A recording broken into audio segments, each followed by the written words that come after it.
When we're talking to people, things can sometimes get out of hand.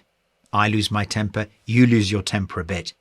So how do I sort that one out? Well, if I notice that you're coming off a little bit worse than me, it's worth empathizing. You sound really upset. You look really annoyed. Acknowledging what the other person's state of mind is, where their feelings are. The second possibility is if I think I'm coming off worse, I can actually choose to speak up about it. Look, I'm really not enjoying this conversation. Or I'm starting to feel really frustrated. But what happens if that doesn't work? What happens if that makes that worse, makes the situation even worse if I stand up for my feelings? Well, I have another option there. I can actually say what it feels like to see that new feeling in the other person.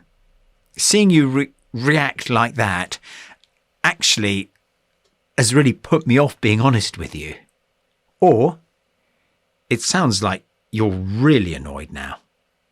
Fear of the potential reaction that we get from either empathizing or being assertive shouldn't be the thing that puts us off, because either way, it's progressive.